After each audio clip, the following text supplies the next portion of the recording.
Hello student, आज हम शुरू करेंगे इस principle of inheritance and variation के चैप्टर का आखिरी भाग, दैट इज ह्यूमन जेनेटिक्स, मानव आनुवंशिकी। ये चैप्टर का अंतिम भाग है और यहाँ आने से पहले हमने मेंडेलियन वंशानुगति, मॉर्गन की वंशानुगति, लिंकेज, संलग्नता, सब कुछ चीज़ें पढ़ी और उसके बाद लास्ट में हम मानव पर आते हैं और मानव के आनुवंशिकी अध्ययन करते हैं। ह्यूमन जेनेटिक्स, मानव आनुवंशिकी। वैसे देखा जाए तो जेनेटिक्स की स्टडी का हमारा मेन पर्पस भी यही था। कहा जाए कि हम आनुवंशिकी का अध्ययन क्यों करना चाहते हैं, तो मानव कहीं न कहीं अपने आनुवंशिक लक्षणों जो पीढ़ी दर पीढ़ी स्थानांतरित होते हैं उनकी स्टडी करना चाहते हैं। लेकिन क्या देखिए, सीधे मानव पर अध्ययन नहीं हो पाता, इसलिए मटर, ड्रोसोफिला ऐसे कुछ छोटे छोटे अलग अलग जीव लिए गए और उन पर पहले वंशानुगति का अध्ययन किया गया और उसके बाद जाकर के मानव की बारी आती है। तो हम भी जेनेटिक्स की सारी आधारभूत चीज़ें समझने के बाद कि कितने तरह की वंशानुगति है, कैसे कैसे वो होती है, इन सब चीज़ों को समझने के बाद फिर हम मानव पर आते हैं। मानव आनुवंशिकी के अध्ययन में सबसे जटिल भाग माना जाता है। ह्यूमन जेनेटिक्स जो है, अगर इसको परिभाषित करते हैं तो मानव के आनुवंशिक लक्षणों का अध्ययन, मानव के आनुवंशिक लक्षणों का पीढ़ी दर पीढ़ी जो अध्ययन है उसी को हम मानव आनुवंशिकी कहेंगे। ठीक है। मानव आनुवंशिकी, जैसा कि मैंने कहा, मानव का जिस प्रकार का जीवन चक्र, जीवन काल है, ये इतना आसान काम नहीं है। मानव आनुवंशिकी की शुरुआत हम मानते हैं आर्चिबाल्ड गेरोड से। सर आर्चिबाल्ड गेरोड एक ब्रिटिश वैज्ञानिक जिन्होंने मानव के कुछ आनुवंशिक विकारों की खोज की थी। ये मैंने इस चैप्टर की शुरुआत में पहले लेक्चर में बताया था। गेरोड को हम फादर ऑफ ह्यूमन जेनेटिक्स कहते हैं और उन्होंने कुछ मानव के आनुवंशिक विकारों की खोज करके इस काम की शुरुआत की। उन्हीं को हम फादर ऑफ ह्यूमन जेनेटिक्स, मानव आनुवंशिकी के जनक भी कहते हैं। ठीक है। उद्देश्य की भी बात ध्यान रखें, जैसा कि हमने कहा कि आनुवंशिकी जेनेटिक्स पढ़ने का हमारा उद्देश्य है मानव की जेनेटिक्स अध्ययन करना। हम कोई ड्रोसोफिला और हम कोई मटर की सेहत सुधारने में ज़्यादा इंटरेस्टेड नहीं थे। उन जीवों को तो सिर्फ इसलिए यूज़ किया ताकि हम उन आधारभूत जीवों पर पहले चीज़ें समझ पाएँ। वो छोटे जीव हैं, जीवन चक्र छोटा है, मानव पर सीधे तौर पर अध्ययन नहीं हो पाता। लेकिन हमारा उद्देश्य यही था कि हमें मानव का ही वंशानुगति अध्ययन करनी। आखिर हम मानव की वंशानुगति अध्ययन करना क्यों चाहते हैं? उद्देश्य की बात आती क्यों? तो सीधी सी बात है, वंशानुगति के अध्ययन का उद्देश्य मानव जाति में सुधार लाना है। यूँ समझिए कि पीढ़ी दर पीढ़ी जैसे हर जीव आगे बढ़ रहा है, मानव भी बढ़ रहे हैं और पीढ़ी दर पीढ़ी जब आगे बढ़ते हैं तो विभिन्नताएं भी आती हैं, म्यूटेशन भी होते हैं, कई अच्छे लक्षण खराब भी हो जाते हैं। तो लगातार हमने देखा है कि पीढ़ी दर पीढ़ी आगे बढ़ते हुए मानव के कई अच्छे लक्षण म्यूटेशन की वजह से बेकार हो गए, कई म्यूटेंट जीन बन गए, हानिकारक जीन बन गए। तो सुधार का तात्पर्य यह है कि आने वाली अगली पीढ़ियों में इस प्रकार के हानिकारक, रोगकारक, उत्परिवर्तित लक्षण या जीन न जा पाए, अच्छे आनुवंशिक लक्षण जाएं ताकि संतति अपने पेरेंट्स से भी बेटर बने। आने वाली पीढ़ियों को बेहतर करना, उनमें अच्छे आनुवंशिक लक्षण आए, ऐसा प्रयास करना, यही हमारा मानव आनुवंशिकी अध्ययन करने का उद्देश्य है। तो हम मानव जाति में सुधार लाना चाहते हैं। सुधार से तात्पर्य आने वाली पीढ़ियां और बेटर बने और जब पीढ़ी आगे अच्छी बनेगी तो पूरी पॉपुलेशन में अच्छे आनुवंशिक लक्षण वाले जीव मिलेंगे। ठीक है। तो ये काम उत्तरोत्तर होता है और इसके लिए हमें वंशानुगति पता होनी चाहिए। अगर कोई आनुवंशिक रोग है, हम चाहते हैं कि अगली पीढ़ी में ना आए, संततियों में ना आए, तो इसके लिए पहले हमें उसकी वंशानुगति पता होनी चाहिए कि वो जा कैसे रहा है, तभी तो उसको रोक पाएंगे या कुछ ऐसी कोशिश करेंगे। तो इसलिए यहाँ पर सीधी बात क्या है, वंशानुगति के सिद्धांतों का उपयोग कर मानव जाति का सुधार करना, यही मानव आनुवंशिकी का उद्देश्य है। और इस कार्य को विज्ञान के जिस शाखा में पढ़ा जाता है उसे यूजेनिक्स भी कहते हैं। ठीक है। यू का मतलब होता है वास्तविक या कोई अच्छी चीज, जीनिक्स मतलब जेनेटिक्स। मानव के सुधार के लिए, अच्छे के लिए वंशानुगति के सिद्धांत जेनेटिक्स का उपयोग कर रहे हैं, यूजेनिक्स। यूजेनिक्स मानव जाति के सुधार से संबंधित है और उसमें भी वंशानुगति का उपयोग करके सुधार। वैसे इससे मिलते जुलते दो शब्द और हैं, मैं इनको भी साथ साथ में इसलिए लिख देता हूँ, कभी कभी तीनों एक साथ में मिल जाते हैं। यूजेनिक्स का मतलब अलग है, एक होता है यूथेनिक्स और यूफिनिक्स। थेनिक्स जो है वातावरण से संबंधित है। देखिए, मानव जाति के सुधार के दो तीन तरीके हैं। एक तरीका तो है वंशानुगति के सिद्धांतों का उपयोग करो और आने वाली पीढ़ियों को सुधारो। ठीक है। यूथेनिक्स जो है वो उसी पीढ़ी को सुधारने की बात करता है, आने वाली पीढ़ियों पर बाद में बात करेंगे। एक्चुअली हमने कहा है कि हमारे जितने भी जीन हैं वो वातावरण और उपयुक्त परिस्थितियां होने पर ही प्रदर्शित होते हैं अच्छे से। तो यूथेनिक्स इस बात पर कार्य करता है कि क्यों न हम मानव के लिए अच्छा उपयुक्त वातावरण प्रदान करें, वातावरण में सुधार करें जिससे अपने आप हमारे जीन के प्रदर्शन भी सुधरेंगे और जीव बेहतर दिखेगा। तो वातावरण में सुधार द्वारा मानव जाति का सुधार का ये तरीका वातावरण में सुधार करके करना, ये कार्य यूथेनिक्स कहलाता है। ऐसे एक और है यूफिनिक्स। यूफिनिक्स एक कृत्रिम कार्य है जहां हम बायोटेक्नोलॉजी का उपयोग करते हैं, जैव तकनीकी। आज हमने बायोटेक से कई चीजें बनाई, जीन स्थानांतरण कर रहे हैं, नए नए रोगों का उपचार कर रहे हैं, मेडिसिन बना रहे हैं। तकनीकों का उपयोग करके मानव जाति की बेहतरी के लिए कार्य करना, क्योंकि जैव तकनीक का उपयोग कर मानव जाति में सुधार, इसको हम कहेंगे यूफिनिक्स। तो 3 शब्द है, देखिए, यूजीनिक्स, यूथेनिक्स, यूफिनिक्स। तीनों में एक चीज कॉमन है, मानव जाति का सुधार, लेकिन सुधार के तरीके अलग अलग हैं। यूजेनिक्स में जेनेटिक्स का उपयोग करके सुधार, ये आने वाली पीढ़ियों के लिए रहता है। यूथेनिक्स में वातावरण में सुधार करके मानव जाति का सुधार, जो उसी पीढ़ी के लिए भी हो सकता है। और यूफिनिक्स में तकनीकों के इस्तेमाल द्वारा मानव जाति का सुधार। ठीक है। इसका मतलब जो मैं चीज आपको बताना चाह रहा हूँ, आखिर हम मानव अनुवंशिकी क्यों पढ़ें, उसके अध्ययन के उद्देश्य की बात करी। हमारा उद्देश्य है मानव जाति में सुधार, आने वाली पीढ़ियां हमसे बेहतर बने। ठीक है। अब इन सब के लिए हमें पहले लक्षणों और रोगों का इनहेरिटेंस, वंशानुगति आनी चाहिए। ठीक है। अब मानव में देखिए, वंशानुगति का अध्ययन करना बड़ा मुश्किल है।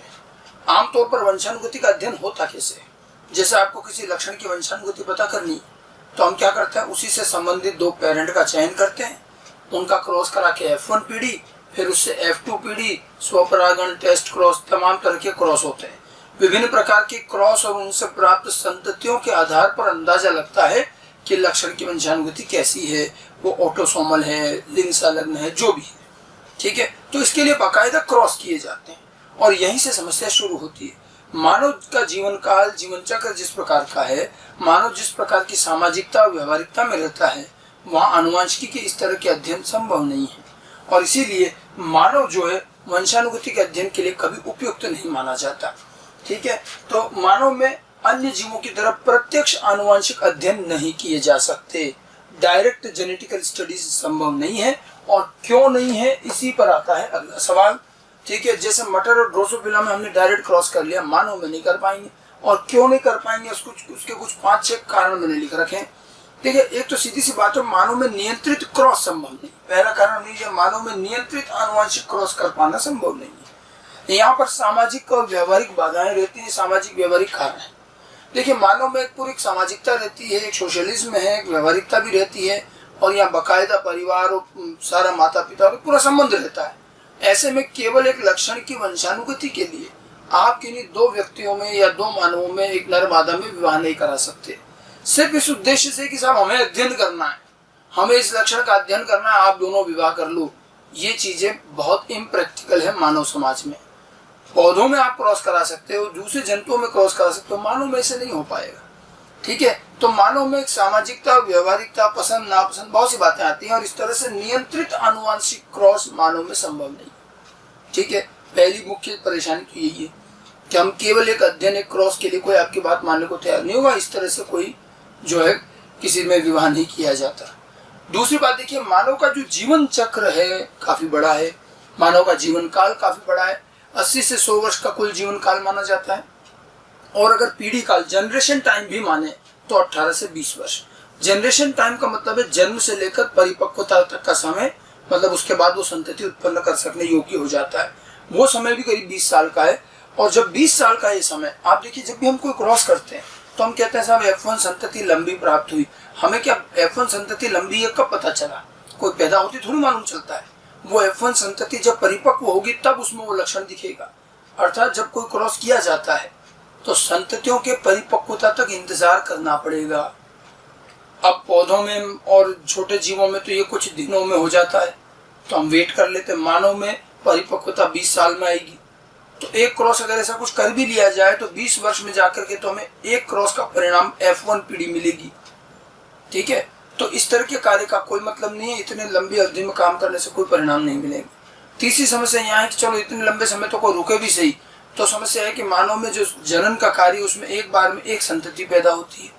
और ऐसे कोई भी जीव जो कम संततियां बनाते हैं वो आनुवंशिकी के अध्ययन के लिए उपयुक्त नहीं है। हम हमेशा कहते हैं कि संततियां ज्यादा बननी चाहिए, एक ही बार के जनन में ज्यादा संततियां बने तभी तो सारा जीनोटाइप, फिनोटाइप और अनुपात निकालेंगे। मानव में तो एक बार में एक संतति बनती है। ये कुछ ऐसी दिक्कतें हैं मानव के जीवन चक्र की कि यहाँ क्रॉस कर पाना संभव नहीं है। ये तो व्यावहारिक सामाजिक कारण तो है ही। मानव में 18 से 20 वर्ष लंबा जनरेशन टाइम होता है।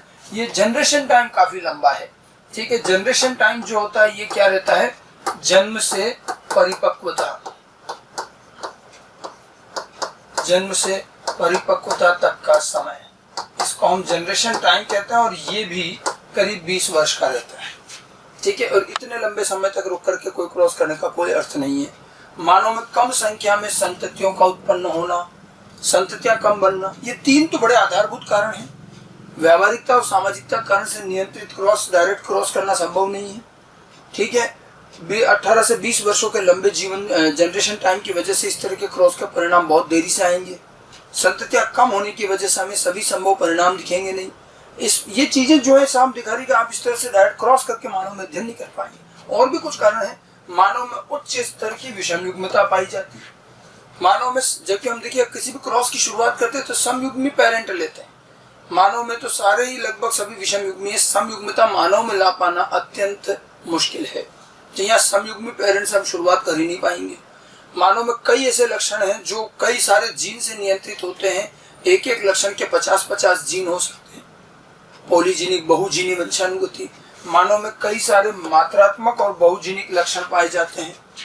ये मात्रात्मक लक्षण कई सारे जीन से, जैसे मानव की बुद्धिमत्ता का जो जीन है, लक्षण है, वो 25 जीन से नियंत्रित होता है। जब इतने जीन मिलकर के एक लक्षण बना रहे हैं तो इनका अध्ययन कर पाना वैसे ही बड़ा मुश्किल हो जाएगा, ठीक है। कोशिकीय स्तर पर भी बात करें कि चलो हम कोशिका के स्तर पर, डीएनए स्तर पर कुछ अध्ययन करें, तो मानव की कोशिकाएं बहुत छोटी है और उसके अंदर जो डीएनए जो गुणसूत्र है बहुत ज्यादा है। 46 गुणसूत्र, 46 डीएनए मानव की कोशिका में अत्यंत बहुत ज्यादा है। और उसके अंदर जो जीन है वो भी बहुत ज्यादा है। एक जीनों में करीब 30 से 40 हजार जीन और डिप्लॉइड सेल में करीब 60 से 80 हजार जीन हो जाएंगे।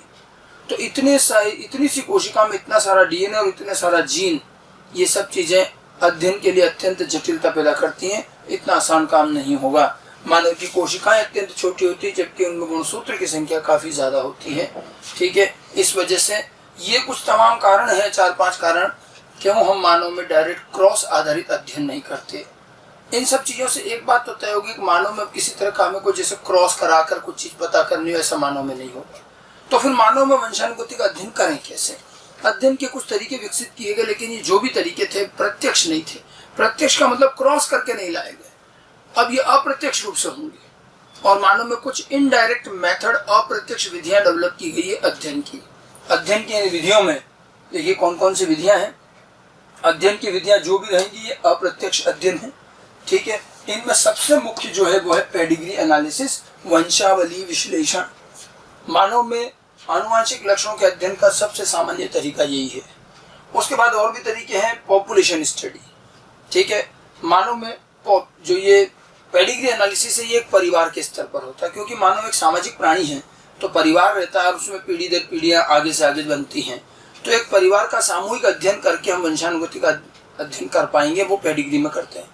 परिवार से और बढ़कर चले तो पूरी पॉपुलेशन का अध्ययन करें तो पॉपुलेशन स्टडी से हमें कुछ चीजों का अंदाजा लगता है, ठीक है। उसके अलावा कभी कभी जो परिवार में उत्पन्न होने वाले जो जुड़वा बच्चे हैं, ट्विंस हैं, क्योंकि वो आनुवंशिक रूप से समान होते हैं, उनमें भी कई बार जिन का अध्ययन आसानी से होता है। गुणसूत्रों के अध्ययन के लिए हम कैरियोटाइपिंग जैसी तकनीक का इस्तेमाल कर सकते हैं।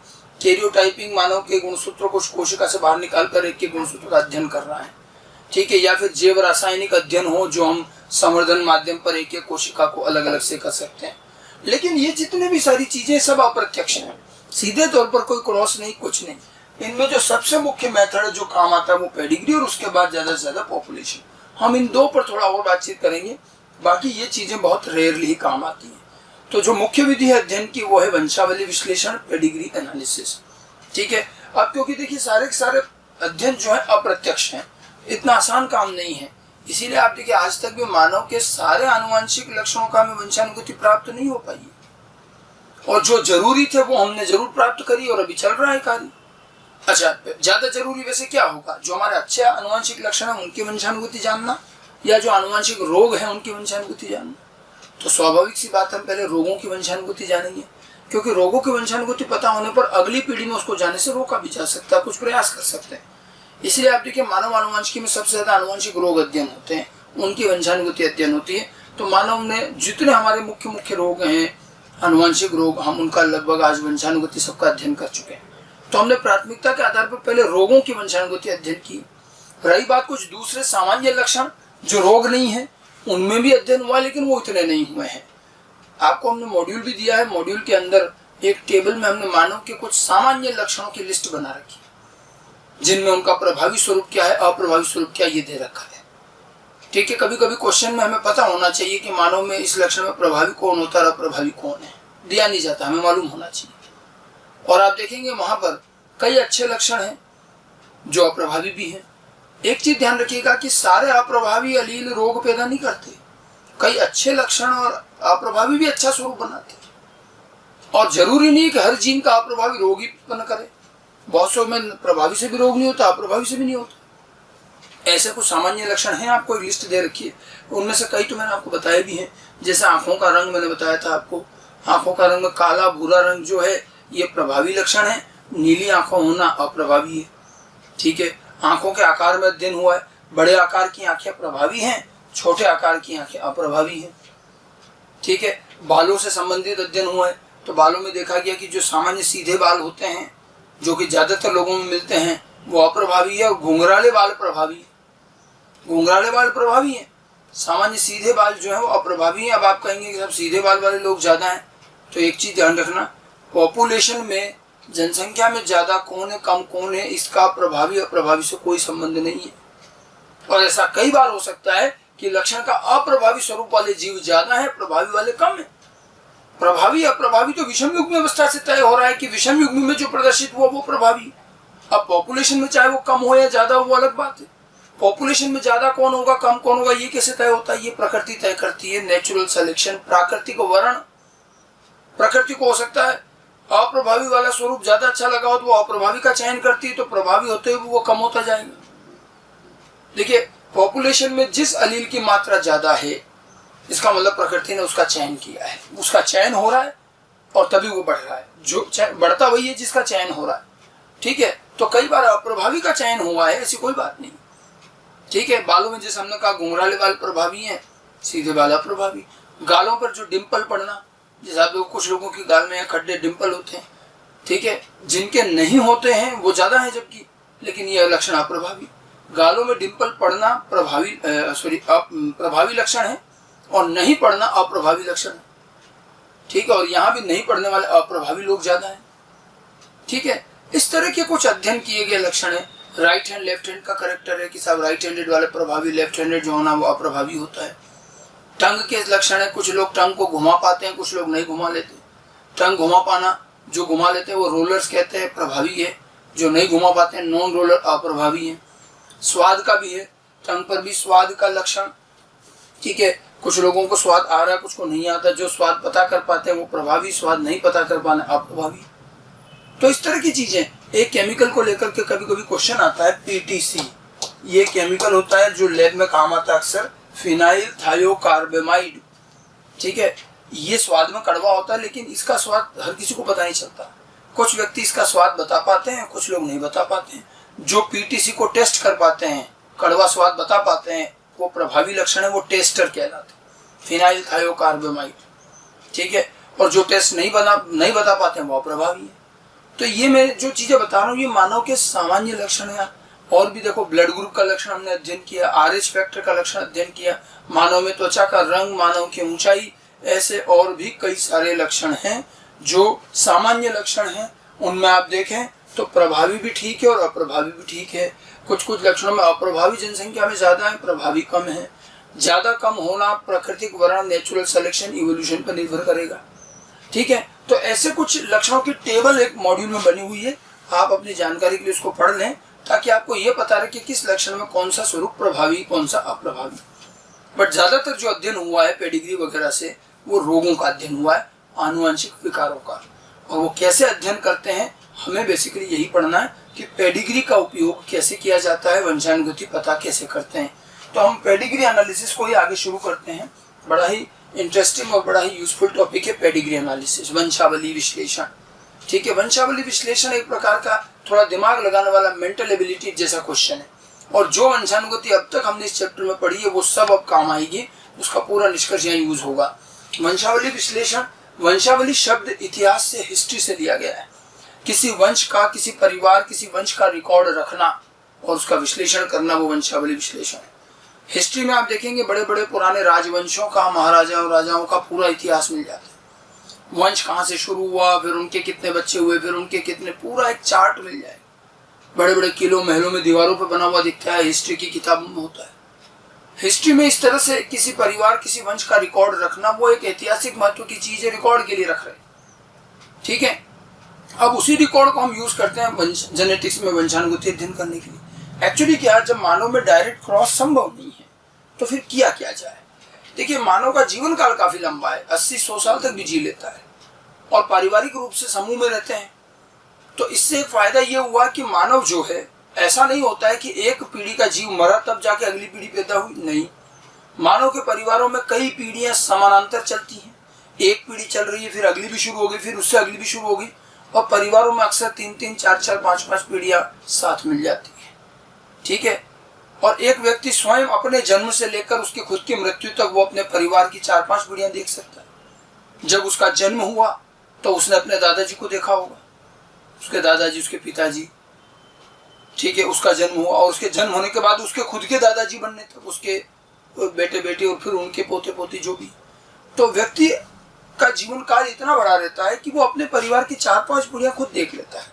और ऐसे में अगर किसी परिवार में कोई रोग, कोई आनुवंशिक विकार चल रहा है, तो हम पारिवारिक सदस्यों को देखकर, उनके समूह को, और जो पहले क्या थे क्या नहीं, उनसे पूछ करके और सूचना प्राप्त करके हम एक चार्ट बनाकर उसका अध्ययन कर सकते हैं। उससे भी वंशानुगति पता चल जाती है और वही काम हम वंशावली विश्लेषण में करते हैं।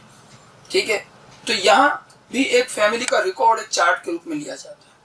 हिस्ट्री में, इतिहास में जो पेडिग्री बनाते हो तो नाम वाम लिख के डायरेक्ट चार्ट बना देते हैं, लेकिन यहाँ हम वैज्ञानिक रूप से काम करते हैं।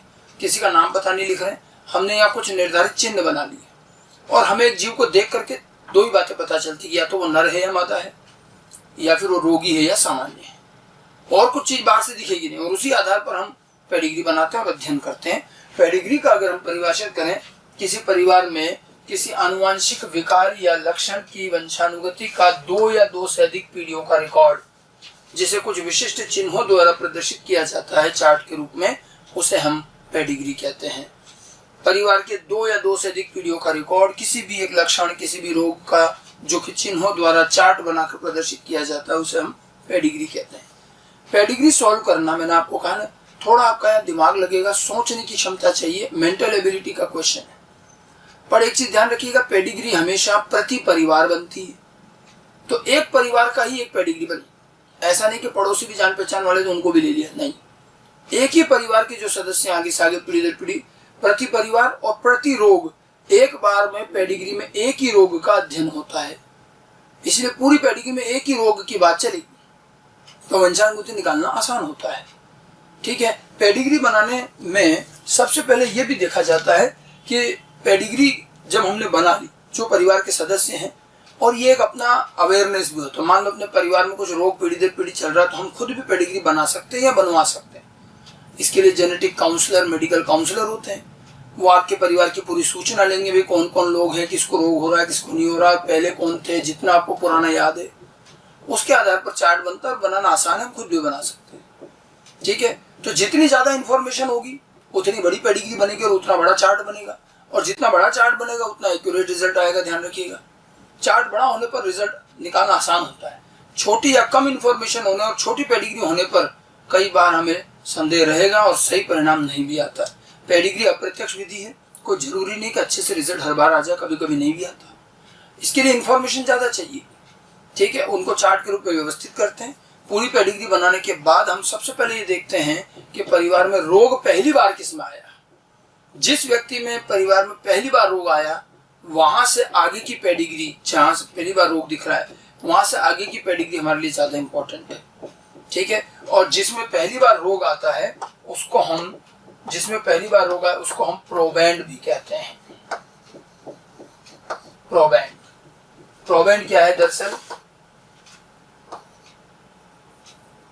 प्रोबैंड को परिभाषित करें तो पेडिग्री में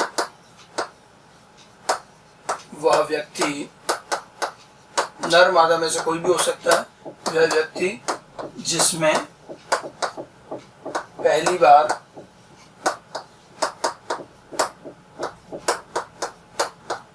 बार रोग दिखाई देता है। जिसमें पहली बार रोग दिखाई दिया वो प्रोबेंड कहलाता है और वहीं से अध्ययन शुरू करते हैं। अब ये प्रोबेंड देखिए नर भी हो सकता है और मादा भी हो सकता है, नर प्रोबेंड और मादा भी हो सकता है। नर प्रोबेंड को हम कहते हैं प्रोपोसिटस, नर को प्रोपोसिटस और मादा को कहा जाता है प्रोपोसिटा। प्रोबेंड पेडिग्री में वह व्यक्ति जिसमें पहली बार रोग दिखाई दिया। अगर ये नर है तो इसे प्रोपोसिटस बोलेंगे, अगर ये मादा है तो इसे प्रोपोसिटा कहा जाएगा। ठीक है, पेडिग्री बनाने में अब कौन कौन से चिन्ह काम आते हैं, पहले उन चिन्हों को ध्यान रखें। चिन्ह आधार पर भी क्वेश्चन आ सकते हैं और नहीं तो पेडिग्री बनी बनाई दी जाएगी और हमें वंशानुगति बतानी होती है, विश्लेषण करना होता है। ठीक है, बस ध्यान रखिएगा, एक परिवार पर एक पेडिग्री, एक बार में एक रोग का अध्ययन। ठीक है, और जो चिन्ह है उन चिन्हों पर भी डायरेक्ट क्वेश्चन आते हैं, तो पेडिग्री बनाने में काम आने वाले चिन्हों को ध्यान रखें। सबसे मुख्य तो ये शुरू के 4 चिन्ह हैं कि एक खाली सर्कल और एक खाली स्क्वायर है, तो ये सामान्य मादा और सामान्य नर के लिए रहता है। अगर ये इस तरह से गहरे किए हुए हैं तो ये स्थिति रोगी की रहेगी कि वो रोगी मादा या रोगी नर होंगे। कभी कभी इनको आधा डार्क दिखाया जाता है, तो आधे का मतलब है ये विषम युग्मी मादा और ये विषम युग्मी नर है। विषम युग्मी के चिन्ह जरूर हैं, बट किसी जीव को बाहर से देख कर नहीं बता पाओगे कि विषम युग्मी जीव तो क्या दिखेगा, या तो रोगी या सामान्य। इसलिए ज्यादातर ये 4 चिन्ह ही काम आते हैं, नर या मादा, रोगी या सामान्य। वो तो पेडिग्री का पूरा अध्ययन हो जाने के बाद हम ये चिन्ह बदल सकते हैं, भाई जो जो विषम युग्मी है उनको आधा डार्क कर, ये बाद में काम आते हैं, कम ही काम आते हैं। और चिन्ह देखें तो एक और विशेष चिन्ह मादा के चिन्ह में एक अंदर डॉट लगा रखा है, ये होती है वाहक मादा। और ये चिन्ह केवल और केवल एक्स संलग्न अप्रभावी रोग के लिए ही दिया जाता है। तो अगर पेडिग्री में ये चिन्ह देखो मतलब समझ जाओ कि रोग कौन सा है, एक्स संलग्न अप्रभावी। ठीक है, इसी तरह से अगर नर मादा के चिन्ह को इस तरह से क्रॉस करके काट रखा मतलब इनकी मृत्यु हो चुकी, मृत्यु को दर्शा रहे। स्क्वायर और सर्कल के अलावा रोम्बस आकार के भी चिन्ह होते हैं। ऐसा अगर रोम्बस आकार बना रखा मतलब ये व्यक्ति जो है अज्ञात लिंग। ये असामान्य स्थितियां हैं, जैसे कई बार बीच की अवस्थाएं इंटरसेक्स बनते हैं, पूरी तरह से नर नहीं है, पूरी तरह से मादा नहीं है या स्पष्ट नहीं है, तो उनमें ये रोम्बस दिया जाता है, इनको अज्ञात लिंग लिखा जाता है। ठीक है, लेकिन अगर इस रोम्बस में कोई संख्या लिखी हो, जैसे मान लो 5 लिखी है, 5 ही जरूरी नहीं, संख्या कोई भी हो सकती, तो फिर इसका अर्थ बिल्कुल बदल जाएगा। 5 लिखने का मतलब क्या है कि यहाँ पर इसका मतलब है 5 अप्रभावित संततियां। मतलब ये है कि मान लो किसी परिवार में 5 संततियां, 5 में रोग नहीं है, तो 5 चिन्ह बनाने की बजाय एक ही चिन्ह बनाकर उसमें 5 लिख दो। 4 है तो 4 लिख दो।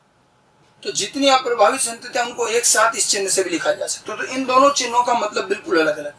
ये अज्ञात लिंग के लिए और यहाँ संख्या लिखने के बाद ये उतने सामान्य संततियों की बात कर रहा है, 5 या जो भी संख्या दे रखी। ठीक है, फिर एक छोटा सा चिन्ह होता है जिसमें गहरा इस तरह का डार्क रंग दिया जाता है।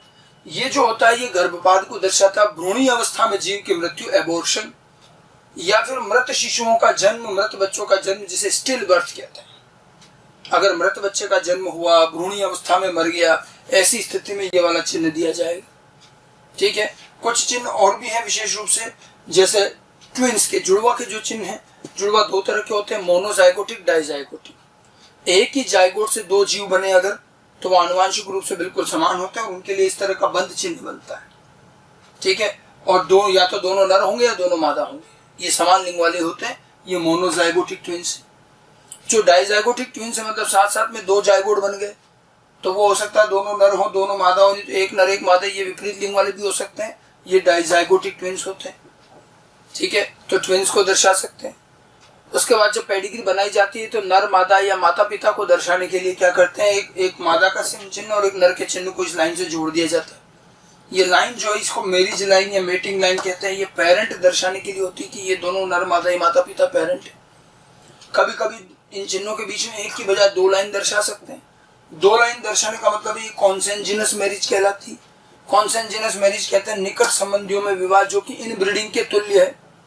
निकट संबंधियों में विवाह होना जो कि इनब्रीडिंग की तरह है, संततियों में आगे दिक्कत आ सकती है, उनको डबल लाइन से दर्शाते हैं।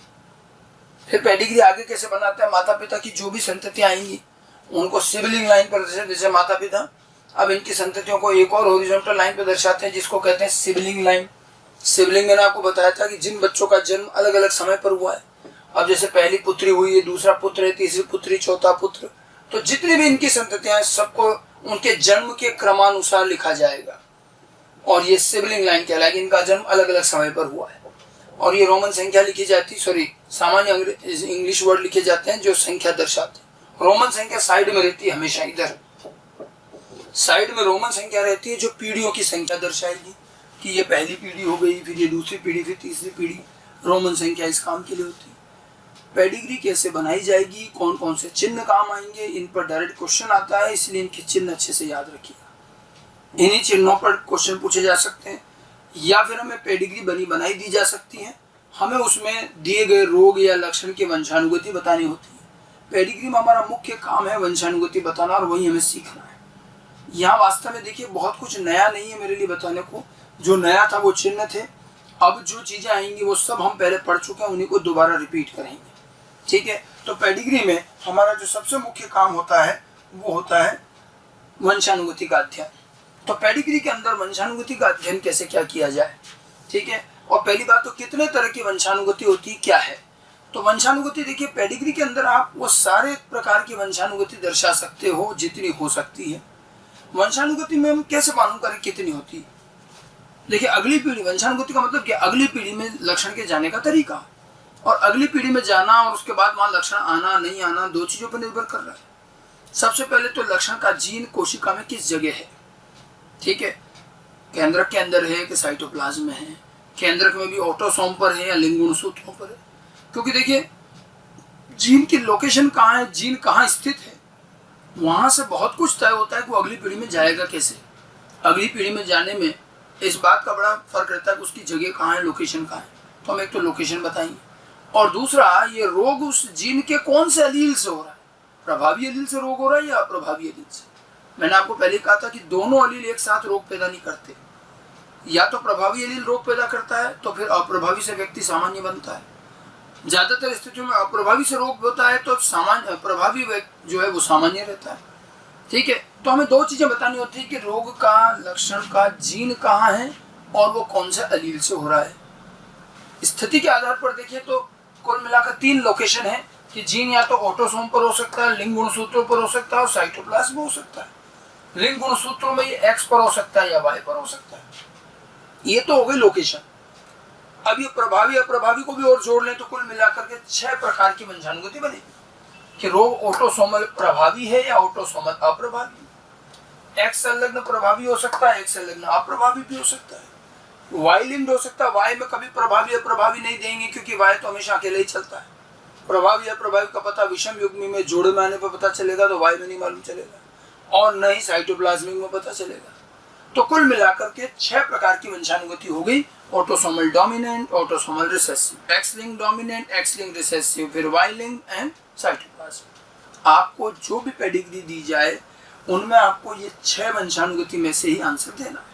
आमतौर पर हमारे क्वेश्चन ऑब्जेक्टिव होंगे तो 6 ऑप्शन तो होते नहीं, 4 ही ऑप्शन है, तो 2 तो वैसे वो रिजेक्ट कर चुके होते हैं। फिर दिए गए 4 में से आपको छांटना होता है कि इसकी वंशानुगति कौन सी होगी। वैसे तो हमें पूरे 6 पहचानने आने चाहिए, जांचना आना चाहिए। पेडिग्री को ढंग से देख करके नहीं होगा, थोड़ा वर्कआउट करना पड़ेगा, जांचना पड़ेगा, चेक करना पड़ेगा, ठीक है। और पेडिग्री सॉल्व करने में रिजेक्शन रूल काम में लेना। अब मैं जो चीजें बता रहा हूँ वो किताबों में नहीं मिलेंगी। रिजेक्शन रूल का तात्पर्य है कि आपको एक पेडिग्री दी गई है, अब आप उसको देख रहे हैं कि इसमें क्या क्या हो सकता है, ठीक है। अब जो जो चीजें आपको देख के पता चल रही कि नहीं हो सकता उसको हटाते जाओ। इसके लिए कैसे देखना है, क्या देखना है, मैं थोड़ा बहुत अभी बता भी दूंगा। बाकी तो हमारे दिमाग से भी कई चीजें करनी पड़ेंगी, इसका कोई फार्मूला नहीं है। पेडिग्री सॉल्व करने का कोई फार्मूला नहीं। जो हमें जितना हम देख के पहचान लें अच्छी बात है, फिर हमें नहीं मालूम चले तो हम रोग को अज्यूम करके फिर जीनोटाइप लिख करके क्रॉस करके देखना पड़ेगा, ठीक है। और रिजेक्शन का मतलब जो जो नहीं है उनको हटाते जाओ, लेकिन जिसको हटा रहे हो, जिसके लिए मना कर रहे हो, उसका सॉलिड रीजन चाहिए कि ये क्यों नहीं है, पेडिग्री में ऐसा क्या दिख रहा है जिसकी वजह से कह रहे हो साहब ये तो हो ही नहीं सकता, ठीक है। और जिसके लिए कह रहे हो ये हो सकता है, उसको जीनोटाइप से क्रॉस द्वारा चेक करके कंफर्म भी करना पड़ता है। मतलब पेडिग्री में अपना आंसर हम खुद निकाल सकते हैं और क्रॉस चेक कर सकते हैं। मतलब इसमें तय होता है कि मेरा आंसर गलत नहीं है, हम खुद ही चेक कर सकते हैं, ठीक है। तो इन सारी वंशानुगति में अंतर क्या है, थोड़ा बहुत देखकर पहचानने लायक अंतर है कुछ जिनको हम ध्यान रखें तो पेडिग्री सॉल्व करना आसान हो जाएगा। और नहीं तो अगर हम जो दिमाग नहीं लगाएंगे तो फिर तो पेडिग्री होंगी नहीं, बहुत से नहीं हो पाती। इसमें देखो साइटोप्लाज्मिक इनहेरिटेंस हमने पढ़ रखा, मातृ वंशानुगति, ये एक्स लिंक्ड वाई लिंक्ड हमने पढ़ा है, ऑटोसोम की वंशानुगति पढ़ी है, बिल्कुल मोनोहाइब्रिड क्रॉस पे चलता है सारा। ठीक है, अब इनमें कैसे विभेदन करें, कैसे पहचाने में थोड़े बहुत हिंट दे रहा हूँ और फिर सॉल्व कर हम एक दो पेडिग्री सॉल्व करके भी बताएंगे। जैसे एक तुलनात्मक चार्ट बना लेते हैं कि ये 3 प्रकार की वंशानुगति, ऑटोसोमल, सेक्स लिंक्ड और साइटोप्लाज्मिक, और सेक्स लिंक्ड में X linked and Y linked. ठीक है, अब आप क्या करो, सबसे पहले एक एक चीज चेक करनी है। 6 वंशानुगति है, हमें सिस्टमेटिक चलना है तो हमें क्लियर रहेगा कि ये आंसर आना है, ये नहीं आया।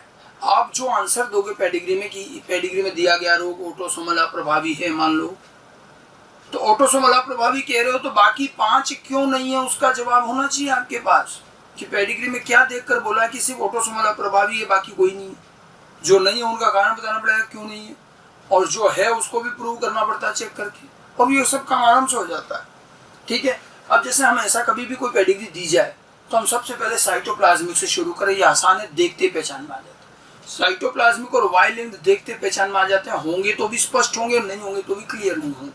साइटोप्लाज्मिक में हम जानते हैं वो क्या करता है, साइटोप्लाज्मिक वंशानुगति किस तरह की होती है, मैटरनल, मातृवंशानुगति।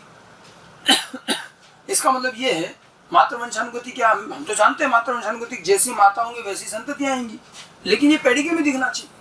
कैसे, अगर आप पेडिग्री में देख रहे हैं और आपको दिख रहा माता में रोग है, फिर हमने देखा जितने बच्चे सब में रोग है, ये तो एक पीढ़ी हुई, पेडिग्री में 3-4 पीढ़ियां भी मिल जाएंगी।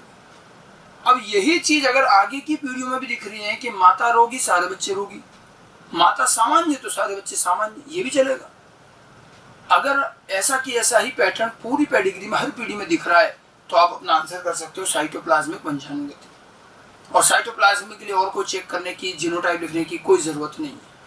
हाँ, ये है कि जिसमें आप साइटोप्लाज्मिक निकालोगे उनमें ऑटोसोमल वगैरह के दूसरे आंसर आ सकते हैं, लेकिन साइटोप्लाज्मिक और वाई लिंक्ड प्राथमिकता के आधार पर आएगी, पहला आंसर यही देंगे। ठीक है, फिर ऐसे वाई लिंक्ड है, वाई लिंक्ड होलेंड्रिक वंशानुगति, वाई का आपको पता है कि ये नर से नर ही चलता है और कभी मादा में नहीं आता, तो ये केवल नर से नर ही जाएगा। पेडिग्री में आपको यही देखना है कि कोई रोग, कोई चीज जो है पिता से पुत्रों में फिर उनके पुत्रों में आ रही है, वाई लिंक्ड हो सकता है। लेकिन देखिए वाई लिंक्ड को पहचानने का पिता से पुत्र तो ठीक है, उससे पहले एक और चीज देखिए। अब कॉमन सेंस की बात है कि वाई कभी किसी मादा में नहीं जाएगा, तो बहुत आसान है वाई लिंक्ड पहचानना। हम पिता और पुत्र वाला क्रम तो बाद में देखें, पहले ये देख लें कि पूरी पेडिग्री में एक भी फीमेल में रोग नहीं होना चाहिए, तभी हम वाई लिंक्ड चेक करना शुरू करें। ठीक है, एक भी मादा में अगर रोग है तो वाई लिंक्ड तो वैसे ही नहीं, तो पूरी पेडिग्री में एक भी मादा चिन्ह में रोग दिखाया तो हटा दो, वाई लिंक्ड नहीं, क्योंकि वाई पर अगर रोग का चिन्ह है तो मादा में कैसे आएगा। ठीक है, तो पहली शर्त ये कि किसी फीमेल में रोग नहीं होना चाहिए। उसके बाद ये भी देखना है कि पिता से पुत्र में आया कि नहीं आया, फिर उसके पुत्र में आया कि नहीं आया, ये होलेंड्रिक क्रम भी देखना जरूरी है, तब जाकर तय होता है होलेंड्रिक वाई लिंक्ड है या नहीं। तो वाई लिंक्ड और साइटोप्लाज्मिक तो आपको देखते ही पता चल जाएंगे 2 सेकंड में, होंगे तो बिल्कुल यही आंसर देना, दूसरा आंसर सब सेकेंडरी हो जाएगा, प्राथमिक आंसर यही होंगे, प्राथमिकता के आधार पर दिए जाएंगे, और नहीं होंगे तो भी स्पष्ट पता चल जाएंगे। ठीक है, तो वाई लिंक्ड में एक चीज ध्यान रखना कि वाई लिंक्ड के केस में पेडिग्री में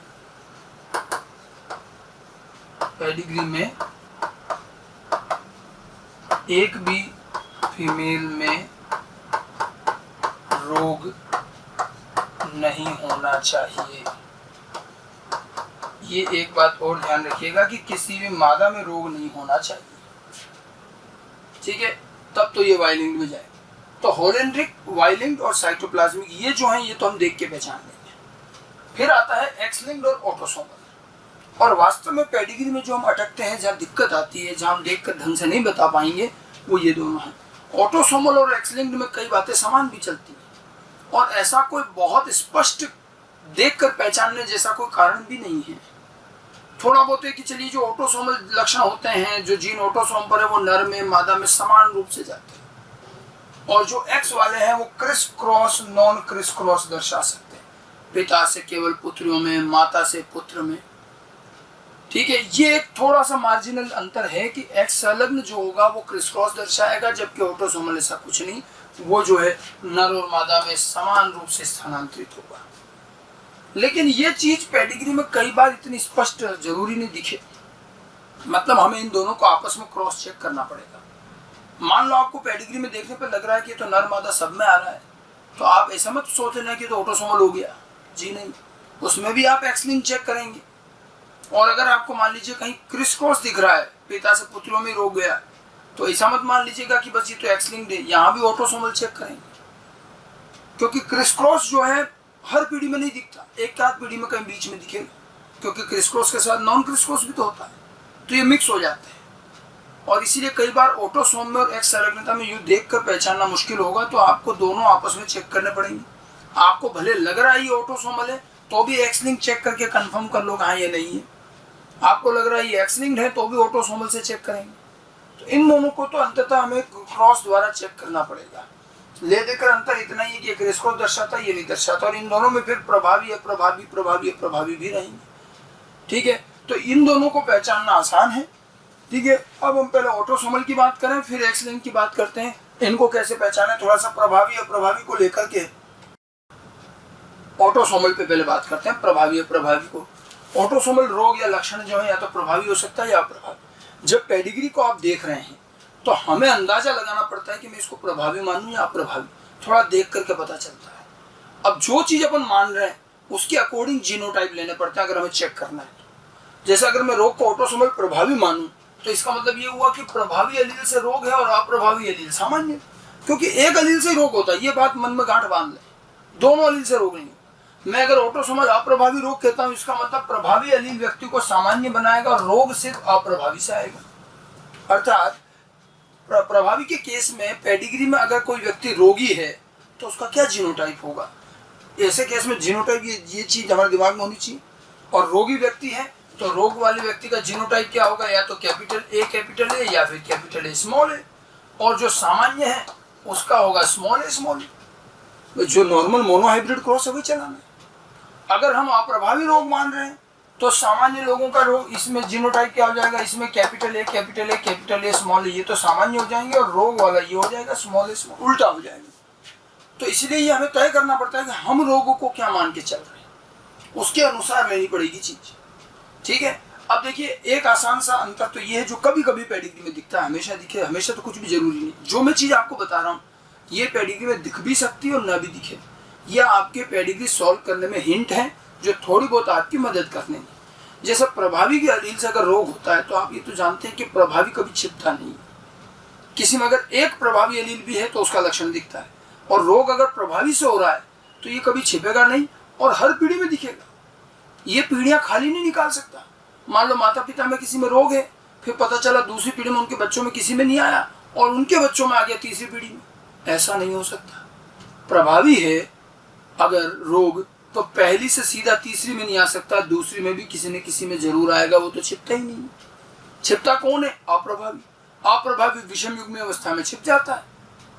तो अगर आपको पेडिग्री बड़ी दे रखी है 3-4 पीढ़ियों की और उसमें कोई पीढ़ी बिल्कुल खाली निकल रही है, एक के बाद सीधा जंप होकर तीसरी में आ रहा है, तो वहां आप अंदाजा लगा सकते हो कि शायद ये अप्रभावी हो सकता है। ठीक है, तो प्रभावी के बारे में ध्यान रखिए, सामान्यतः पीढ़ियां स्किप नहीं करते, मतलब खाली नहीं छोड़ते, जंप नहीं करते, और ये जो है ये पीढ़ियां स्किप कर सकते हैं। लेकिन ये अंतर कोई इतना स्पष्ट नहीं है कि आप इसके बेस पर आंसर ही देते पेडिग्री।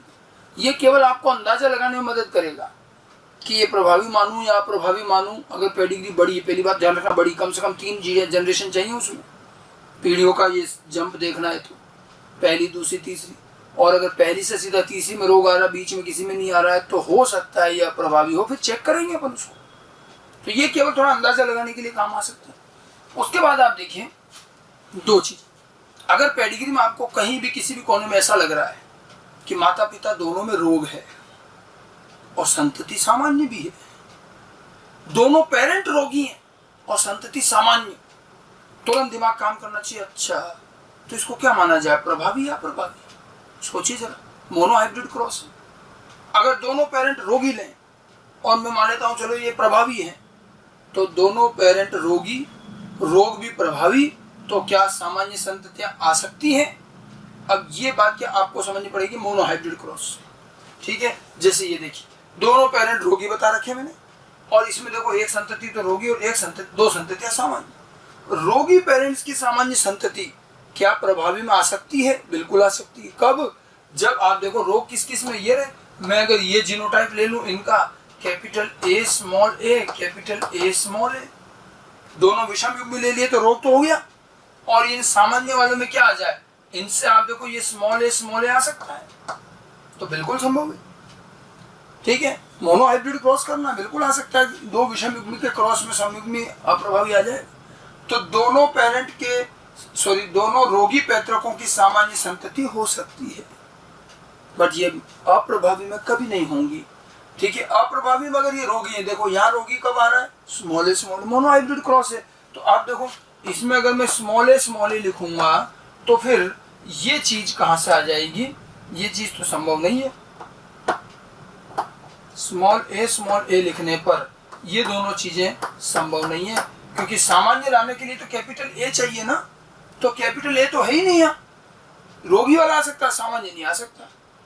ठीक है, इसीलिए दोनों पेरेंट के रोगी संतति होने पर, रोगी होने पर संतति कभी सामान्य नहीं होंगी। ये दोनों अंतर अच्छे से ध्यान रखना। पेडिग्री में कहीं भी ऐसा दिखे कि दोनों पेरेंट में रोग और संतति सामान्य, मतलब तय है कि अप्रभावी नहीं होगा, केवल प्रभावी होगा। समझ गए? एक और इसका उल्टा कर लो, दोनों पेरेंट सामान्य, संतति रोगी। अभी हमने पेरेंट रोगी और संतति सामान्य की बात कर रहे हैं। अगर पेरेंट सामान्य और संतति रोगी लें तो क्या ये प्रभावी में संभव है? पेरेंट सामान्य और संतति रोगी, क्या ये आ सकता है? पेरेंट सामान्य होगा और प्रभावी रोग है, तो सामान्य पेरेंट का क्या जीनोटाइप लेना पड़ेगा, ये ना सामान्य, तो इसका जीनोटाइप क्या होगा, स्मॉल ए और ये भी स्मॉल ए। तो ऐसे केस में रोगी संतति नहीं आ सकती, क्योंकि रोगी लाने के लिए कैपिटल ए चाहिएगा, यहाँ प्रभावी रोग है। तो अगर दोनों पेरेंट सामान्य हैं और संतति में रोग है तो वो प्रभावी रोग तो नहीं हो सकता। दोनों पैतृकों के सामान्य होने पर संतति कभी रोगी नहीं होंगी। अब ये चीज आपको याद रखनी, इधर हो सकती है क्या, दोनों पैतृकों के सामान्य होने पर संतति रोगी हो सकती है। देखो दोनों सामान्य में मैंने आपको क्या बताया था, ये रहे जीनोटाइप। तो अपन क्या करें, इसको अगर मैंने कैपिटल ए स्मॉल ए लिख लिया तो रोग आ सकता है, रोग वाला आ जाएगा स्मॉल ए, यहाँ संभव बन सकता है। तो ये मैंने इसलिए लगा रखा कि इधर तो ये चीज संभव है, इधर ये वाला चीज संभव है, ये दोनों इधर संभव नहीं है। और ये दोनों चीजें इतनी बढ़िया हैं कि पेडिग्री में अगर कभी भी ये है तो रोग प्रभावी है या अप्रभावी, आपको पहचानना आसान हो जाएगा। दो चीजें देखनी, पेरेंट दोनों सामान्य संतति रोगी, या तो ये, या पेरेंट सामान्य संतति रोगी। ठीक है, पेरेंट रोगी संतति सामान्य, या फिर पेरेंट सामान्य संतति में रोग। इन दोनों चीजों में से दोनों कभी एक साथ नहीं मिलेंगी, ध्यान रखना। ये दोनों स्थितियां जो इनमें से कोई एक ही मिलेगा, और हो सकता है दोनों ना मिले। पेडिग्री छोटी छोटी बनती है, कई बार तो होता है दिखता ही नहीं, तो नहीं दिखने में दोनों भी ना दिखें। ठीक है, पेडिग्री अगर छोटी है, पूरी सूचना नहीं है, बड़ी पेडिग्री है तो अलग बात है। और अगर दिखेगी तो फिर दोनों एक साथ नहीं हो सकते, या तो ऊपर वाली स्थिति या नीचे वाली स्थिति, दोनों में से कोई एक स्थिति मिलेगी। तो हमें यह हमेशा कोशिश करनी चाहिए ढूंढने की कि क्या ऐसा कुछ दे रखा है, इससे प्रभावी और प्रभावी पहचानना आसान हो जाए। ठीक है, बाकी तो हम जीनोटाइप से भी चेक करके बताएंगे भी आपको। ठीक है, ये तो बात ऑटोसोमल की हो गई। एक्स लिंक्ड की भी कर लेते हैं। एक्स लिंक्ड में भी प्रभावी और अप्रभावी दोनों हैं। एक्स लिंक्ड प्रभावी का मतलब है एक्स पर उपस्थित प्रभावी एलील से रोग और अप्रभावी एलील सामान्य। और एक्स लिंक्ड अप्रभावी का मतलब प्रभावी जो है, अब इसको एक्स के साथ दर्शाएंगे ताकि पता रहे एक्स लिंक्ड। अब ऐसे में जैसे फीमेल में अगर रोग दिखाना है तो X capital A, X capital A, X capital A, X small A, नर में एक्स कैपिटल ए वाई, ये सारे जीनोटाइप में क्या आ जाएगा, रोग। ठीक है, सामान्य स्थिति कैसे बनेगी, एक्स स्मॉल ए या एक्स स्मॉल ए वाई। अगर रोग एक्स संलग्न प्रभावी है तो रोगियों का जीनोटाइप क्या आएगा और सामान्य का क्या आएगा वो लिखा है, ताकि आपको पेडिग्री में यूज करना आसान रहे। अगर रोग एक्स संलग्न अप्रभावी है तो एक्स कैपिटल ए वाली मात्रा, X capital A, X small A और एक्स कैपिटल ए वाई, ये जो हैं ये सभी सामान्य होंगे। और रोग फीमेल में संयुग्मी अवस्था में और मेल में भी ये एक्स स्मॉल है वाई पर उल्टा हो जाएगा। हम कई बार कहते हैं वाहक मादाएं सामान्य होती हैं, वो किसके लिए कहते हैं? सिर्फ अप्रभावी के लिए। प्रभावी में कैसे? ये देखो वाहक का मतलब विषम युग्मी, तो ये भी ना वाहक अवस्था, तो ये तो रोगी। वाहक मादाएं सामान्य कब होंगी? जब रोग अप्रभावी होगा। नर तो वाहक होते ही नहीं, नर तो अर्धयुग्मी है, एक अलील वाले। ठीक है। वैसे एक्स संलग्नता को पहचानने के लिए आपको क्रिस क्रॉस का इस्तेमाल करना चाहिए। वैसे तो क्रिस क्रॉस जरूरी नहीं कि पूरी पेडिग्री में लगातार दिखे, लेकिन किसी न किसी पीढ़ी में दिख भी जाता है, तो उससे अंदाजा लगाया जा सकता है, चेक कर सकते हैं। क्रिस क्रॉस में जैसे ये चीजें मैं आपको लिंग संलग्नता में पढ़ा चुका हूँ। ठीक है कि यदि पिता में रोग है और सारी पुत्रियां भी रोगी हैं, तो क्या चीज कह सकते हो? रोग कैसा? एक्स संलग्न प्रभावी या अप्रभावी? ध्यान रखना प्रभावी। अब कोई ये सोचे कि कैसे कह रहे हो, तो थोड़ा वापस लिंग संलग्नता पढ़ो, वो क्रिस क्रॉस बताया गया था, वहीं से काम आ रहा है। नया यहाँ कुछ भी नहीं है, सब पुरानी चीजें। अभी तक में ऑटोसोम, पहले मोनोहाइब्रिड क्रॉस में ऑटोसोम वाली बात आ रही थी, अब लिंग संलग्नता। ठीक है। पिता के रोगी होने पर सारी पुत्रियां निश्चित रूप से रोगी होंगी। देखिए पिता अगर रोगी होंगे तो पिता में एक्स कैपिटल ए वाई ये होगा ना, जीनोटाइप ये रहा। अब पिता का ये एक्स सारी पुत्रियों में जाएगा। ठीक है, सारी की सारी पुत्रियों में जाएगा, चाहे माता से कुछ भी आ जाए, माता से चाहे अप्रभावी एलील आए चाहे प्रभावी, लेकिन पिता ने अगर प्रभावी एलील दिया और प्रभावी से रोग हो रहा है तो फिर तो सारी पुत्रियों में होना ही होना है। लेकिन ये बात माता से पुत्रों में नहीं होगी। ठीक है, माता के रोगी होने पर सारे पुत्र रोगी हों, ये एक्स लिंक प्रभावी में संभव नहीं है। माता में रोग कब कब हो सकता है? देखिए माता में रोग इससे भी हो सकता है और इससे भी हो सकता है। अब अगर माता ये है तो सारे पुत्र भी रोगी होंगे, लेकिन माता ये भी तो हो सकती है, माता अगर वाहक है या विषम युग्मी है तो आधे पुत्र ही रोगी होंगे। तो अगर प्रभावी रोग की बात चल रही है तो प्रभावी में ज्यादा स्पष्ट और हमेशा के लिए सही क्या है? पिता अगर रोगी है तो सारी पुत्रियां भी रोगी होंगी हमेशा। ठीक है, माता के रोगी होने पर पुत्र हमेशा रोगी हो ये जरूरी नहीं है, क्योंकि माता विषम युग्मी हो सकती है। इसलिए ये चीज हमने प्रभावी के लिए लिखी। ऐसे उल्टा करके देखें, अप्रभावी में माता के रोगी होने पर सारे पुत्र हमेशा रोगी होंगे, अप्रभावी में माता रोगी कब है? ये रहा देखो जीनोटाइप। अब देखो माता अगर रोगी है तो माता में एक्स स्मॉल है, तो कोई सा भी एक्स पुत्र में जाए, पुत्र में तो एक ही एक्स जाएगा, तो कोई सा भी एक्स जाए पुत्र हमेशा रोगी होना, पुत्र में तो एक अलील पे रोग आ जाएगा, क्योंकि अर्धयुग्म होता है ना। ये रहा देखो ये रोगी।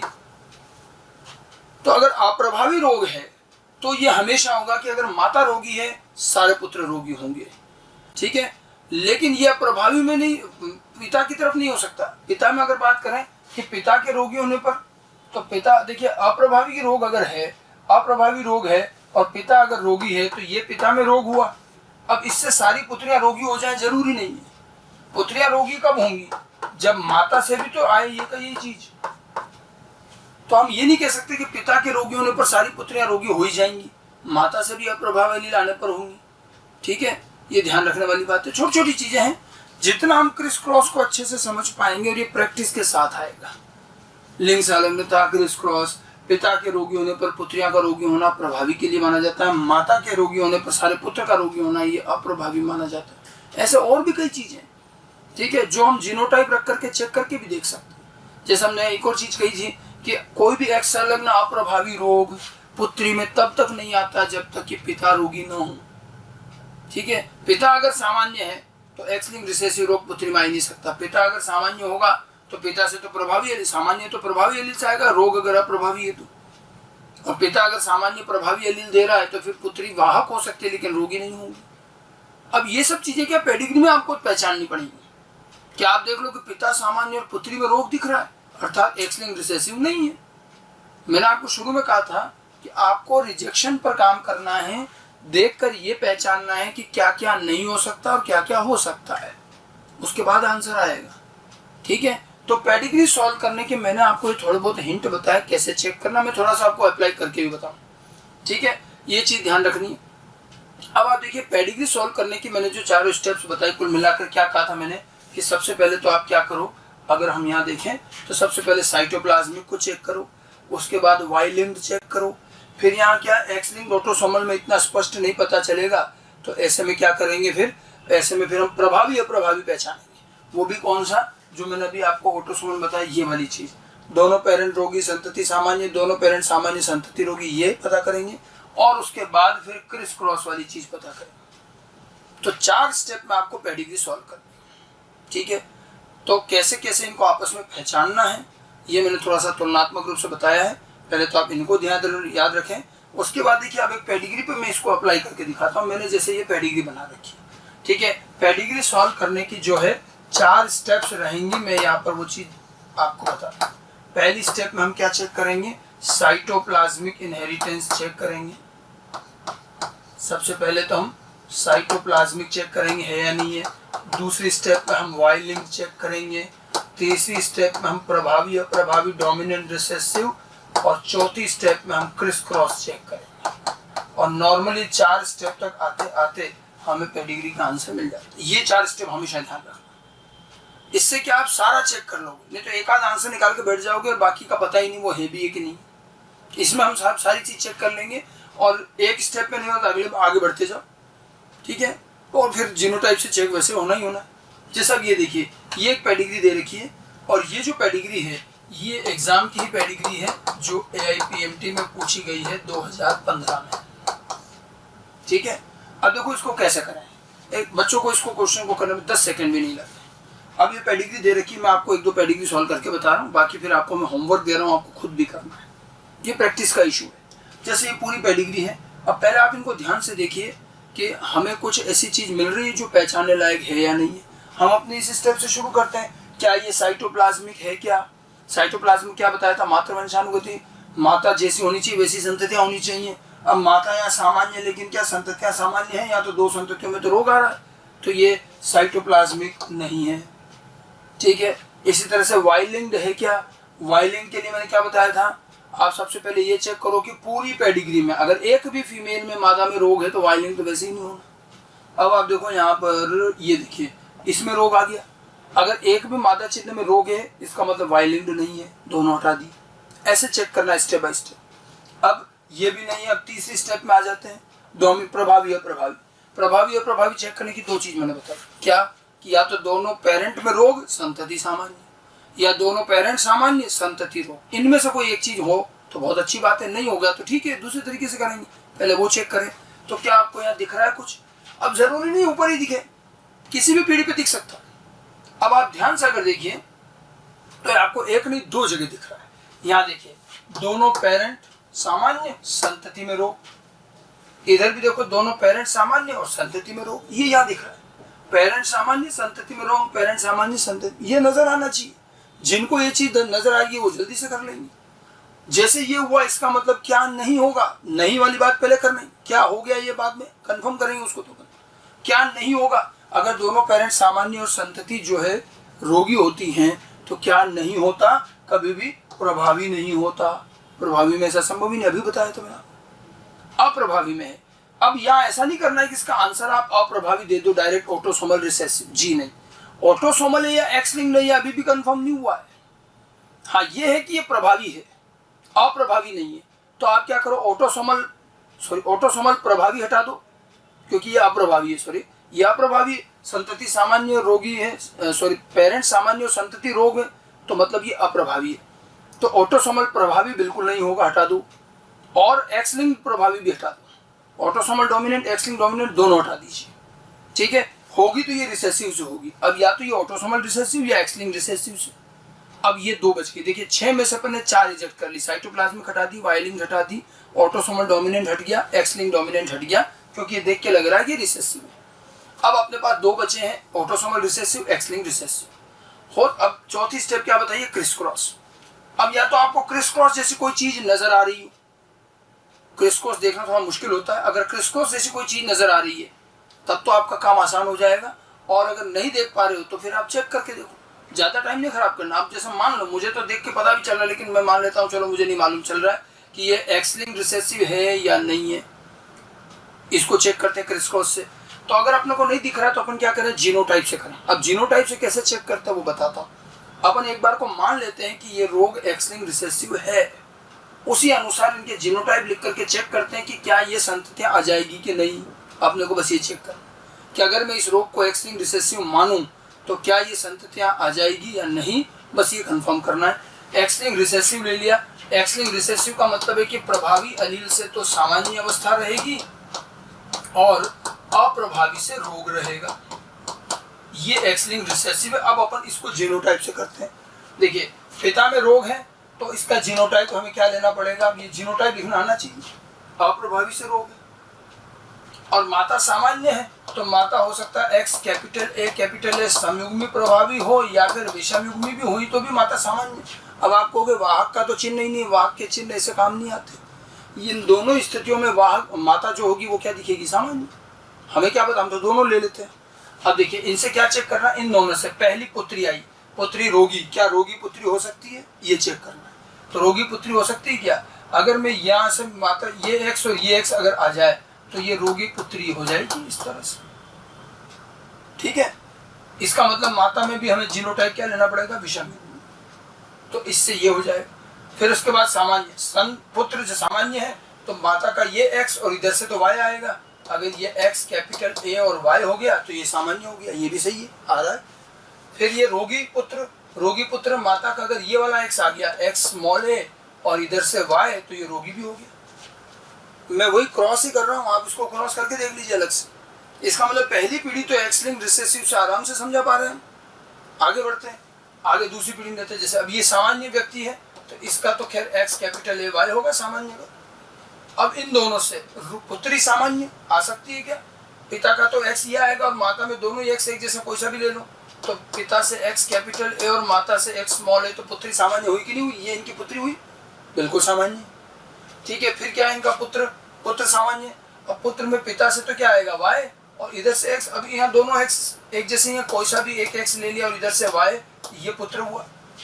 अब ये आप देखिए, अब ये आगे नहीं बढ़ना है। एक्स स्मॉल ए वाई, ये पुत्र तो रोगी होना चाहिए और दिया क्या है? सामान्य। मतलब हमारी एक्स संलग्न अप्रभावी की वंशानुगति के हिसाब से तो इसे रोगी होना चाहिए था, बट ये तो सामान्य है। इसका मतलब ये रोग एक्स लिंक रिसेसिव नहीं है। पेडिग्री अपना आंसर खुद बताती है। अगर आप गलत चल रहे होंगे तो कहीं ना कहीं खुद ही अटक जाएंगे।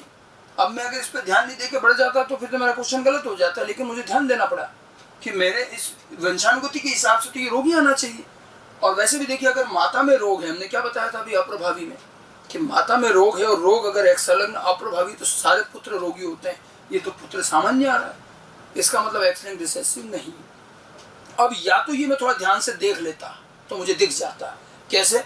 अब ध्यान देने वाली बात थी, ये मुझे दिखना चाहिए था। क्रिस क्रॉस ऐसे दिखता है कि माता में रोग और पुत्र सामान्य। मैंने आपको दो चीजें बताई थी, जो हमने ये एक्स लिंक रिसेसिव में जो बताया आपको, ये दोनों चीजें, इनकी नकारात्मकता भी ध्यान रखिएगा। हमने लिखा पिता के रोगी होने पर सारी पुत्रियां रोगी होंगी, लेकिन एक चीज ये भी तो पता चली कि पिता अगर रोगी और पुत्री सामान्य है तो इसका मतलब एक्स लिंक रिसेसिव नहीं होगा, क्योंकि एक्स लिंक रिसेसिव के केस में तो वो होंगी। ऐसे माता अगर रोगी और पुत्र भी रोगी होंगे तो अप्रभावी, और माता अगर रोगी और पुत्र सामान्य हो तो मतलब क्या हुआ? एक्स लिंक रिसेसिव नहीं है। हमें इसका नेगेटिव पार्ट भी लेना है कि जो ये कह रहे हैं वैसा नहीं है तो फिर ये वंशानुगति भी नहीं है। वही चीज हमने यहाँ पर की है। देखो कि यहाँ हमने क्या किया, माता रोगी और पुत्र सामान्य, इसका मतलब ये एक्स लिंक रिसेसिव नहीं है, क्योंकि माता के रोगी रहते हुए तो ये पुत्र भी रोगी होना चाहिए। अब अगर कोई आपसे पूछे कि एक्स लिंक रिसेसिव क्यों नहीं है, तो हम बता सकते हैं कारण कि देखो ये इस वजह से। अब ये अगर मुझे नजर आता, थोड़ा ध्यान से देखो तो देख भी सकते हो, थोड़ा धीरे धीरे पहचान में आती है चीजें, तो हमें ये इतना सारा जीनोटाइप से चेक नहीं करना पड़ता, थोड़ा और जल्दी हो जाता। अब हमें नहीं मालूम चला देख के, तो हमने जीनोटाइप से चेक किया, अब आगे बढ़ने की जरूरत नहीं, यही लिख रहा है नहीं होगा। ठीक है, तो इसका मतलब अब ये ऑटोसोमल रिसेसिव एक ही बच गया, बाकी 5 रिजेक्ट हो गए। अब इसका मतलब ये ऑटोसोमल रिसेसिव से होगा तो हम इसके जीनोटाइप हटाएंगे। इसलिए पेडिग्री क्या होता है? हिट एंड ट्रायल मेथड होता है। आपको पेंसिल यूज करनी है, इनके जीनोटाइप लिखने हैं, और अगर नहीं होगा तो हटाने भी पड़ेंगे। ठीक है, अब इसको मैं ऑटोसोमल रिसेसिव से करता हूँ। ऑटोसोमल रिसेसिव से करेंगे तो क्या रहेगा? कैपिटल ए से तो सामान्य स्थिति और स्मॉल ए से रोग हो जाएगा। अब एक्स के साथ नहीं दर्शाएंगे, ठीक है, ये नहीं लेंगे। अब देखो यहाँ पर रोग वाले को क्या लिखेंगे? स्मॉल ए। नॉर्मल जो मोनोहाइब्रिड क्रॉस होता है वैसे करना। सामान्य वाला ये समयुग्मी या विषमयुग्मी दोनों हो सकता है। इन दोनों से सामान्य रोगी आ सकते हैं, स्मॉल ए बिल्कुल आ सकते हैं। अगर माता को भी क्या ले लो? विषमयुग्मी, ये हटा दो, ये दोनों रखो तो ये आ जाए। सामान्य पुत्र आ जाएगा, इधर से कैपिटल ए और इधर से स्मॉल ए। ये रोगी तो इधर से स्मॉल ए और इधर से स्मॉल ए हो गया। और आगे चलते हैं, सामान्य व्यक्ति है, सामान्य वाले का जीनोटाइप कैपिटल ए या कैपिटल ए स्मॉल ए दोनों ही लेने पड़ेंगे। फिर इससे देखो ये सामान्य आ रहा, इधर से तो फिर स्मॉल ए आएगा, तब भी ये विषम युग्मी बनेंगे दोनों और सामान्य ही रहेंगे। ठीक है, इधर इनमें रोग है, आप इसको भी विषम युग्मी ले लीजिए तो ये रोग वाले भी आ जाएंगे। देखो मोनोहाइब्रिड क्रॉस के आधार पर बिल्कुल सारी चीजें संभव है। मैंने कुछ नहीं किया, मोनोहाइब्रिड क्रॉस की आप लिख के देख लो। ठीक है, इधर इसको भी आप सामान्य विषम युग्मी ले लें तो ये सामान्य वाला समयुग्मी या विषम युग्मी, और ये तो अप्रभावी आ नहीं रोगी। इधर यहाँ पर भी क्या है, ये कैपिटल ए स्मॉल ए दोनों में से कुछ भी हो सकता है, और ये दोनों विषम युग्मी रहेंगे इसलिए सामान्य भी। तो आप देखिए चिन्ह द्वारा हम पूरे इस रोग को अगर मैं अप्रभावी मानता हूं तो पूरी पेडिग्री को अच्छी तरह से समझाया जा सकता है। ठीक है, तो इस पेडिग्री का हमारा आंसर क्या हुआ, ऑटोसोमल रिसेसिव रोग। इस पेडिग्री में दिखाया गया रोग कैसा है, ऑटोसोमल रिसेसिव। ये तरीका है पेडिग्री सॉल्व करने का, 4 स्टेप में करते हैं। और ये भी शुरू में पहली बार मैंने आपको बताया, चेक करके देखा करा तो थोड़ा टाइम लग रहा है, ऐसा लग रहा है, बाकी जल्दी होता है। और जैसे जैसे चीजें आपको दिखने लगेंगी आपको चेक उतना कम करना पड़ेगा, तो इजीली होता जाएगा। ठीक है, जैसे अगर मैं एक छोटी सी पेडिग्री और बना रखी है, इसी चीज को वापस अप्लाई करते हैं इस दूसरी पेडिग्री पर। ठीक है, अब इसको भी जरा ध्यान से देखो, साइटोप्लाज्मिक है क्या, तो माता सामान्य है, या तो बच्चों में रोग है नहीं है, क्लियर दिख रहा है। वाई लिंक्ड है क्या, यहाँ कई सारी पुत्रियों में रोग है तो वाई संलग्न भी नहीं है, हटा दो, तो देखते हट जाएंगे। प्रभावी है, प्रभावी पे आओ तीसरी स्टेप, तो तीसरी स्टेप में ध्यान से देखो कुछ दिख रहा है क्या, तो एकदम हमारी नजर यहाँ जानी चाहिए कि दोनों पेरेंट में रोग, संतति सामान्य। दोनों पेरेंट रोगी और संतति सामान्य, यानी कि क्या नहीं होगा, अप्रभावी नहीं होगा। अप्रभावी रोग में ऐसा हो नहीं सकता कि दोनों पेरेंट, मैंने आगे बता रखा है। ठीक है, दोनों पेरेंट रोगी और संतति सामान्य मतलब अप्रभावी नहीं, प्रभावी होगा ये। तो अप्रभावी नहीं है तो यहाँ क्या हुआ, ऑटोसोमल अप्रभावी भी नहीं और एक्स लिंक्ड अप्रभावी भी नहीं, दोनों अप्रभावी हटा दो। अब ये पेडिग्री या तो ऑटोसोमल प्रभावी या एक्स लिंक्ड प्रभावी होंगी, क्योंकि एक्स लिंक्ड अभी रिजेक्ट नहीं हुआ इसलिए लेके चलना पड़ता है। अब हम आते हैं चौथी स्टेप क्रिस क्रॉस में, कि एक्स लिंक्ड प्रभावी है कि नहीं है चेक कर लेते हैं। ठीक है, अब आपको देखने से भी पता चलना चाहिए कि एक्स लिंक्ड डोमिनेंट है या नहीं है तुरंत। अब ये मैं आपको देख के बता रहा हूँ, मैं चेक नहीं कर रहा हूँ, मैं चेक करूंगा तो भी आ जाएगा। अगर मैं देख के बताना चाहूँ तो मेरी नजर सीधी यहाँ पड़ेगी कि पिता में तो रोग और पुत्रियां सामान्य। और अभी मैंने क्या बताया था, एक्स लिंक्ड डोमिनेंट में पिता के रोगी होने पर सारी पुत्रियां रोगी होंगी, एक्स लिंक्ड डोमिनेंट। और अगर पुत्रियां सामान्य है मतलब एक्स लिंक्ड डोमिनेंट नहीं है।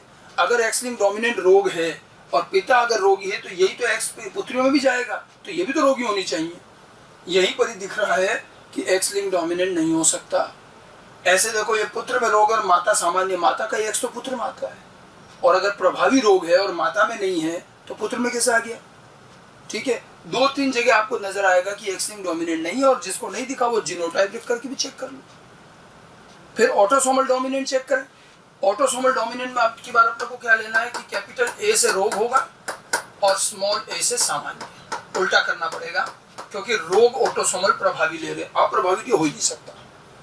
अब इसमें देखिए ये रोगी है तो रोगी वाला व्यक्ति अब यहाँ पर समयुग्मी और विषमयुग्मी दोनों हो सकता है क्योंकि प्रभावी रोगी, और जो रोगी नहीं है उसमें समयुग्मी अवस्था रहेगी अप्रभावी की। ठीक है, फिर देखो इसमें रोग तो यहाँ से तो स्मॉल ए आया तो इधर से कैपिटल ए लेंगे तो ये हो गया। फिर ये दूसरा सामान्य, सामान्य कब आता है, स्मॉल ए में, तो इधर से भी आ जाएगा, इधर से आने के मतलब पिता को विषमयुग्मी ले लो। ठीक है, फिर ये रोगी है कैपिटल ए स्मॉल ए लेंगे और ये भी कैपिटल ए स्मॉल ए होगी।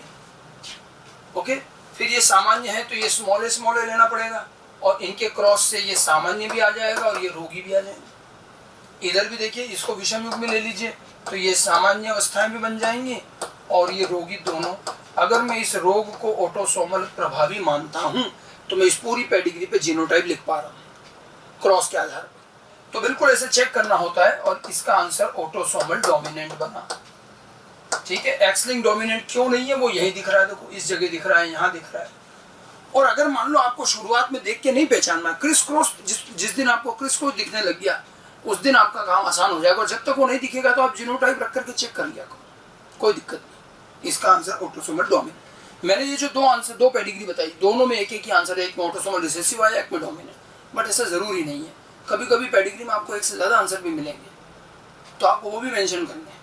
अब मैं आपको 4-5 पेडिग्री दे रहा हूँ, इसी तरीके से सॉल्व कीजिए, अगले लेक्चर में उसको डिस्कस करेंगे। एक से ज़्यादा आंसर आते हैं तो वो भी लिखिए, ऐसा ज़रूरी नहीं हर बार एक एक आंसर आए। ठीक है, स्क्रीन पर आ रही है, आप उसको कॉपी में ड्रॉ कर लें और फिर उसको सॉल्व करें। आगे के लेक्चर में उसको रिकॉर्ड करेंगे, डिस्कस करेंगे। एक पेडिग्री नंबर वाइज चलेंगे, पेडिग्री नंबर 1। ठीक है, यहीं आप वीडियो पॉज करके इसको बना भी लें। ठीक है, ये पेडिग्री 1, उसके बाद